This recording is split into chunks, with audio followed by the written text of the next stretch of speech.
Hello, everyone. Thank you for joining us today to do an overview of Adi's sophomore year. So she'll be going over, like I said, the overview of what she did this year. And at the very end, we do ask that you allow staff and faculty in the room to ask any questions or say any comments about Adi's presentation. And then we'll open it up to the rest of anyone who's joining us virtually, as well as anyone here in the room that would like to ask any additional questions and comments. And with that, the floor is yours, Adi. Hi everyone, thank you for being here so early in the morning. I really appreciate it. So as Fernanda said, my name is Adhishree Chidambaram. I'm a sophomore and I'll be presenting about my sophomore year. So I'll be going over knowledge, professional development, leadership service, and my summer plans. So just briefly before I start the presentation, I want to talk about my last summer. And I started my summer traveling to India. And I visited my family after about 5 years, so that was a really relaxing start to my summer. And then I landed in America at like 10 p.m. on Sunday, and then I started my REU the next Monday at 9 a.m. So I was accepted into an NIH REU at UTESCA that focused on metabolic syndrome and renal disorder. And so just a little background about our lab. Our lab focuses on understanding intracellular magnesium dynamics. So magnesium and calcium are the two main divalent cations in our body, and while calcium has been extensively studied, magnesium is still largely a mystery. So our lab focuses on identifying the role of magnesium dynamics and the different transporters that magnesium uses for transport. So during my REU, I worked on 3 different projects. The first was proteolipasome preparation. So we wanted to identify a channel that was responsible for taking magnesium into the ER. And through bioinformatics, we identified about 20 different candidates, and through other screening processes, we brought it down to around 3 candidates. And to test the candidate selectivity for magnesium, we decided to use a proteoliposome model. So proteoliposomes are essentially lipid vesicles that we reconstitute a protein into. And the issue with this is that the liposomes are very varying. So they're in varying sizes, and it's very difficult to actually ensure that the protein makes its way into the membrane of the liposome. So we spent about 6 weeks optimizing the procedure, collecting procedures from different papers, and making our own to create a procedure for making a proteoliposome that can be used that magnesium actually enters the liposome. Here's like a pretty good one we're able to image, where the red is the lipid membrane and the green is the magnesium entering inside the liposome. My second experiment that I worked on was on cardiomyocyte. So the same protein TMEM94, it was found in heterozygous patients that they had severe cardiac defects. So we wanted to identify the physiological importance of TMEM94. So we used an siRNA knockdown model. And I wish I could do a video, but we actually saw in the wild type, these are cardiomyocytes. In the wild type, you can actually see them beating in this very rhythmic pattern, but in the heterozygous or in the knockdown model, they would actually flicker, and they wouldn't beat, and they would actually like condense and die in a matter of minutes. So it really showed that magnesium and this one protein is essential in maintaining cardiac function.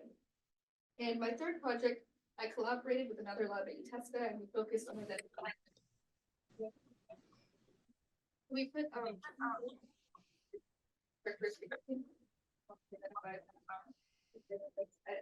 all affected. And we found that in the hypoxic condition, there were accumulations of magnesium, indicating that intracellular magnesium dynamics is either affected by hypoxia or is one of the causes of the hypoxia in kidney cells. And this is just a few images of during the summer. I really enjoyed being able to basically live, breathe, sleep, research. I was going to lab like 50 to 60 hours a week, and I really did love being able to fully delve myself into the research process. So this was the vacuum that we used to make the liposome, and I think pipetting from a water bottle because I ran out of DI water. And we used a lot of confocal microscopy. I think I use it about every single day. So I got very good at being able to use the confocal microscope at imaging in a very correct frame. And for another project that I'm not allowed to talk about yet, we used hepatocytes, which are liver cells. And so then in this mouse surgery, we'd have to put a really small cannula into the hepatic portal vein, which you can see right here. This is through a microscope. And this procedure is very meticulous because any damage to the liver, any damage to the wire or the liquid can cause cell stress, which would affect our results. So it took me about 60 to 65 trials to actually get a good set of cells. So I spent a lot of my summer working on this skill. And these are some kidney slices that we used for the hypoxia experiment. And this was our REU group. So it was a very, very fun and educational summer. So I think that kind of transitions into knowledge. So throughout the year, I continued working at this lab. And I was able to present at a number of different conferences. I presented at the NIH conference for diabetes and digestive disorders. And I also presented at the Capital of Texas Research Conference and at the National Conference of Undergraduate Research in California. And I think what was really great about these conferences was not only being able to present my research, but really learn about other students' research and incorporate their different procedures and methods into my research as well. And I met a lot of different medical schools at Edinburgh, so I was able to really network and make connections there. And also what I'm really happy about this year was I was able to be published as a co-author on this paper in Molecular Cell. So this paper is about the discovery of ERMA, magnesium ATPase, or TMEM94. And this is the ion channel that's responsible for the uptake of magnesium into the ER. So we spent almost a year and a half working on the data for this paper. Morning, Bethany. And it was definitely a lot of work, a lot of endless nights working on this paper, and lots of rejection for this paper as well. We got rejected about 2 times. So I think each rejection was really a big learning experience. I learned how to improve not only the writing, the experiments, what different journals are looking for, how to incorporate not only in vivo data, but in vitro data, and the importance of having a very well-rounded paper. So I was able to learn a lot through this paper. And a little bit more about knowledge. I want to talk about a few classes that really impacted me this year. The first, I took medical anthropology in the fall, and this was a very interesting class for me because I've always seen medicine and disease in a very scientific aspect, but through this class, I was able to see it as medicine as a social issue as well. And I think that was really important for me to get both of those views as to be in the medical field in the future. Also, OChem and advanced physiology. Both of these classes really intimidated me because of what people have told me about OChem and advanced physiology. I was sitting in a class with seniors and postbacks. I was definitely intimidated, but I really enjoyed both of these classes and studying for them. I think they really taught me work ethic and taught me to really stretch out of my comfort zone. I was able to meet 2 really great mentors, Dr. Aguilar, Dr. H, who helped me a lot this year with mentorship and guidance. And I was very lucky to be a TA for Dr. Perry. And I was not only able to improve my neuroscience knowledge through this, but I was really able to get a lot of mentorship from Dr. Perry, who gave me a lot of confidence this semester, which I think I was really lacking on in the beginning of the semester. So I'm very thankful for that. Professional development, going into this year, my main focus was to improve my clinical experience. And I did this first by working as a medical assistant at Hill Country Lifestyle Medicine.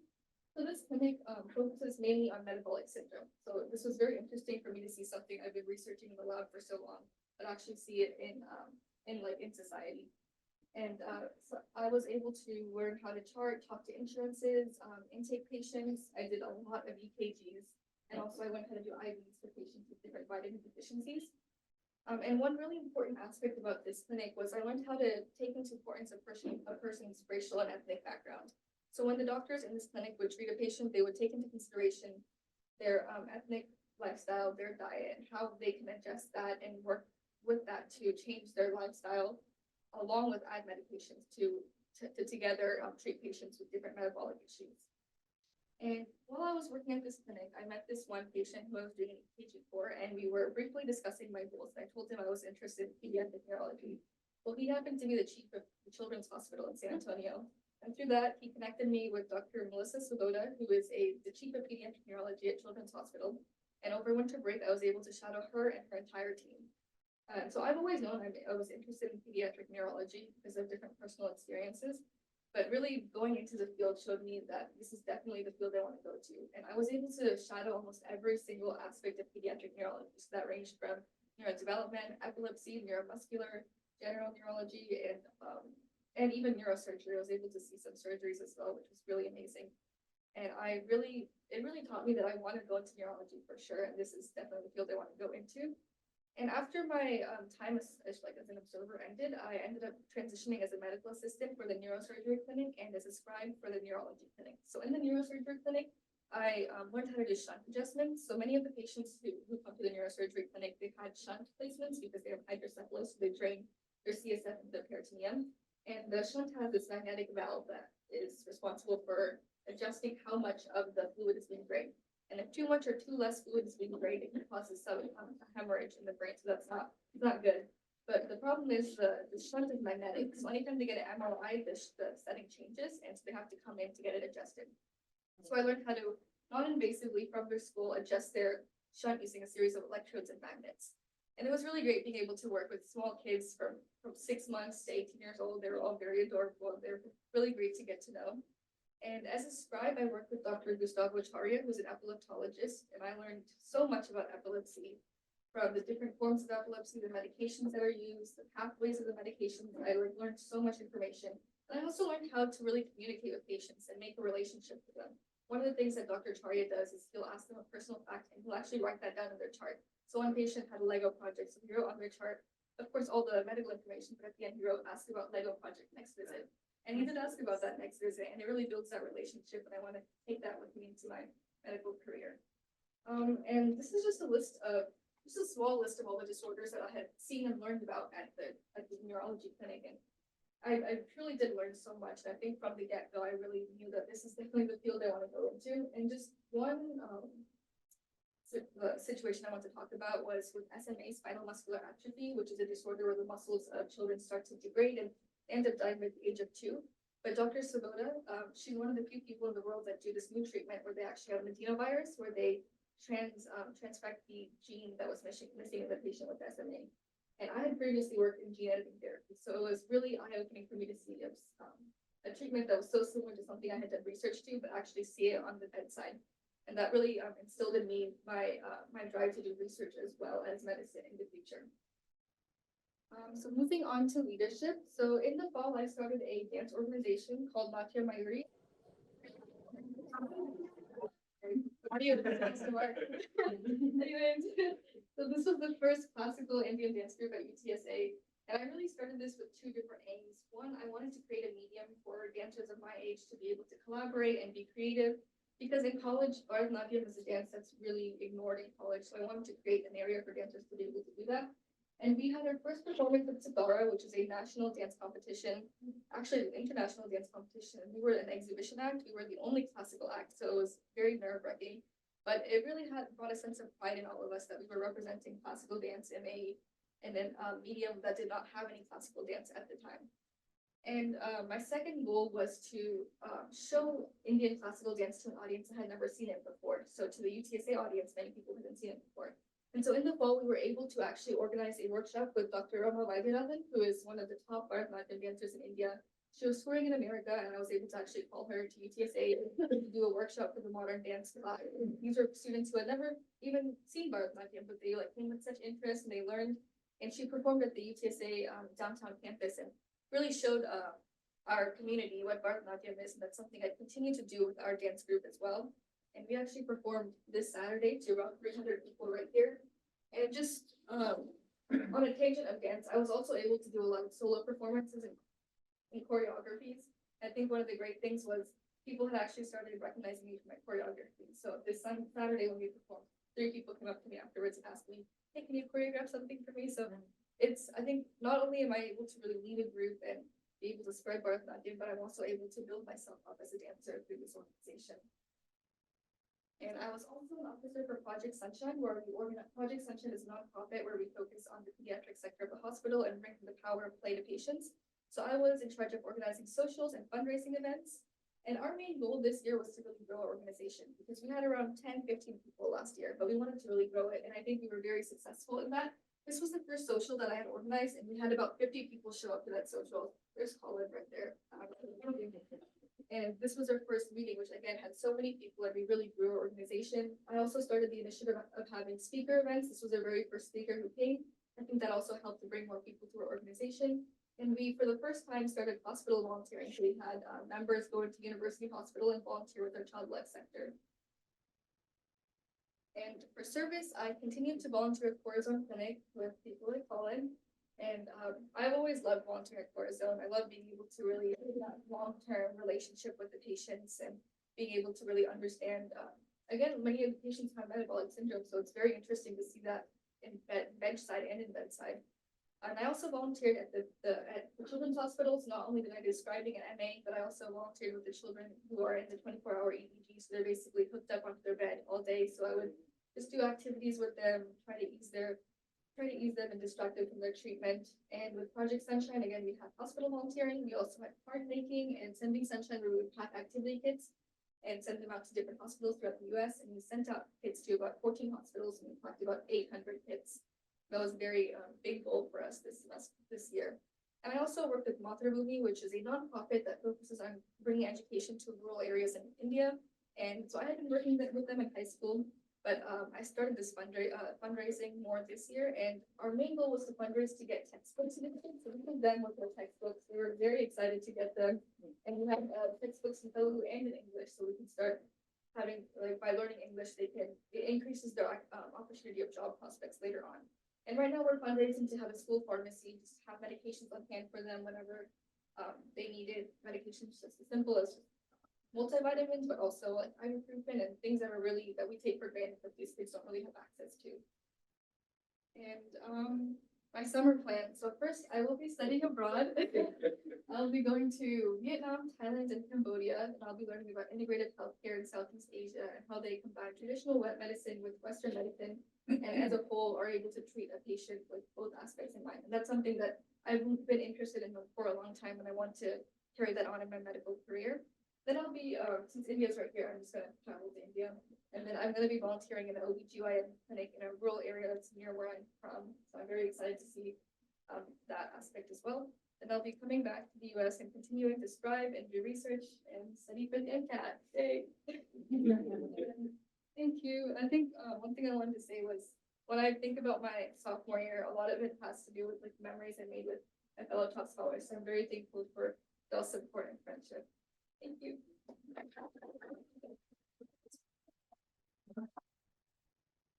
Honey, I'm just so proud of you. I remember your freshman year, you're doing all this incredible stuff, right? However, you weren't having any fun, right? And so I'm glad that you were able to start your Indian, dance organization, and you were able to just find an outlet to do something fun while you're doing all these amazing things, right? I'm just super, super ecstatic and proud of you. I know that you're about to take the MCAT, studying for the MCAT, and you're a little nervous. I just know that you're gonna blow it out of the water.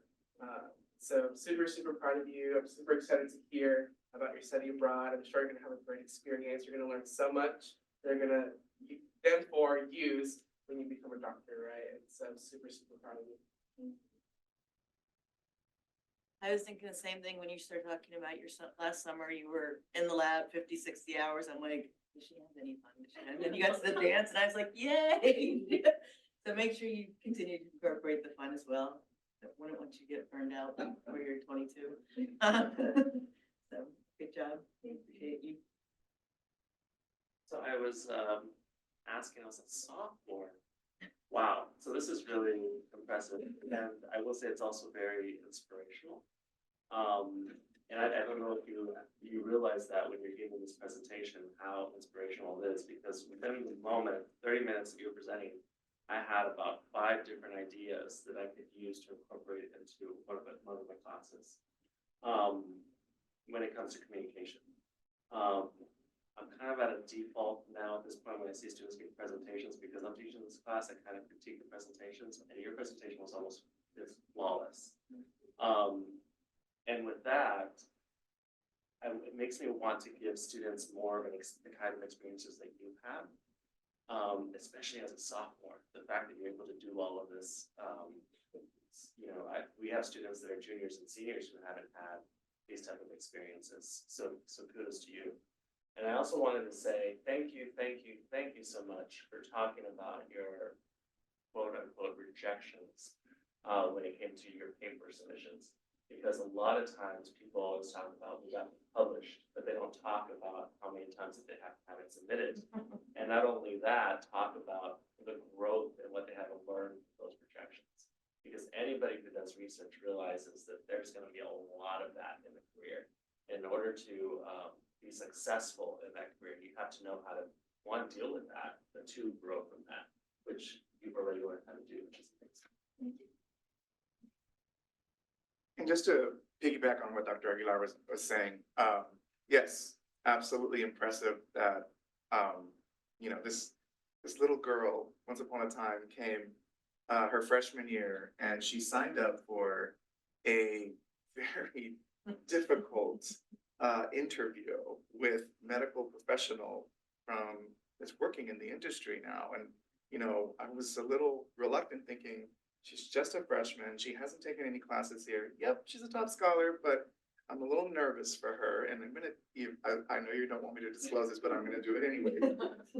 You walked into that interview, I saw that little scared little girl walk into that thing, and I saw that scared little girl come out of that interview in tears. And you remember that, literally in tears, and you just wanted to get out of there, all that, but let me tell you what I saw this year, right? This year, I saw a courageous person that said, you know what? Not only am I gonna do this again, after you were in tears, by the way, and to remind everybody about this, not only am I gonna do this again, I'm also gonna do it with the same interviewer that put me in tears in the first place, right? You didn't choose the easy interviewers, we kind of know who they are, right? You went with the toughest one, probably, and I'm tough, but this person is really, really tough in terms of interviewing students. So that took courage. And if there's one thing that I admire, not just in students, but in my colleagues and people who I work with every day, that is courage. Somebody who's courageous to run towards the fire and figure out how to work through the fire instead of running away from it. And that's, gives me chills just saying that, because I'm thinking you should take that with you going forward and think, you know what, that is scary over there, but I'm gonna run towards it because you learn from that. You know what I mean? You did something the first time, you learned from what Dr. Zinn was telling you, right? And you came back and you applied those lessons, right? And you improved your interview skill. And now Dr. Zinn messages me and tells me, wow, like the transformation of this little girl that came in as a freshman, I saw her growth, I saw her maturity level, and you're just a sophomore. You have so much more to go. And so I'm so proud of what you did there. I respect you so much for the courage that you had to do that, right? And I want you to continue to use that, right? Let that be the fire that sort of, pushes you forward, right? Don't let things scare you. It didn't work out the first time. Like I was saying, I walked in the late. I apologize for that. I was interviewing some professors, but you were saying that you didn't get the paper done, got rejections and all that. That's gonna happen. But this is what you do. You do like this, and you just brush it off your shoulder and be like, you know what? I'm gonna do this again, and I'm gonna do it better. You're gonna come back better. Do that forever. You're gonna reach, major accomplishments in the future. Good job. There's comments in the chat. One from Michael. He said, Audie, are you kidding me? You're brilliant. I'm so inspired by you. You always blow me away with everything you're involved in and how knowledgeable you are. Jackbeth said, Audie, you sleep. Just plain, but seriously, apart from insanely accomplished, you are also a beautiful person, both inside and out. You're such an inspiration. Thank you, Desmond. Audie, can you hear me? Sorry, it's kind of awkward. I'm on my phone this morning. A couple of quick things for you. First of all, I could spend all day kind of raining praises on all you're doing. I think you're doing an amazing job. But a couple of quick suggestions. The first is normally I try and deter pre-med students from Goldwater, but I think you actually have the right combination that we need to have a serious discussion about you applying for that major award. So let's make sure that that stays on the forefront of our minds. And I'm glad to hear Dr. Hernandez and see Dr. Aguilar. I can see the very back of your head there because they're gonna keep us accountable for that. The second is I want you to look at a fellowship called the Soros Fellowship. And this is one that is really, really tough, but I think you could potentially be up for it. And it's something that helps take students to Stanford. And yeah, so I think you should definitely look at that. And then the third is I talked at one point with Dr. Hernandez about getting with Dr. Perry, and let's try to get you on a site visit up to Harvard. So let's make that a goal for next year, getting you up to Harvard. Even if it can't be for a conference, you can just do a grad school visit. And Dr. Hernandez knows how to do that. He told me he did. So we're gonna get you up there to see what they've got to offer. Great job. Great job. And don't forget, take younger scholars with you when you go do all these cool things, because you're a great exemplar for them.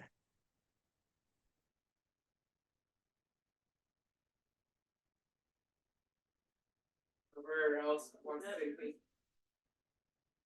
I'll say something. I think more on a personal note, I really admire the way you embrace your cultural identity and professional identity. I think something I've always struggled with as an Indian American is to find ways to do that. And I think that's caused much personal strife. But seeing the way you presented this, I think what Dr. Abe said earlier about courage, like talking about Bharatanatyam and then also performing Bharatanatyam, that's so challenging. But I admire the courage you displayed to do both of those things. So I know you're going to be great with everything you do, Adi. Just take care of yourself. Thank you. Question, any interest in an MD PhD? I was considering it, but I think every doctor I've talked to has really dissuaded me against it.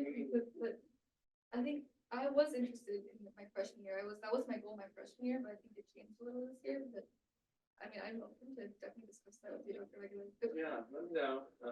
And have you spoken with people who have MD PhDs or mainly MDs? I've spoken to MDs and doctors.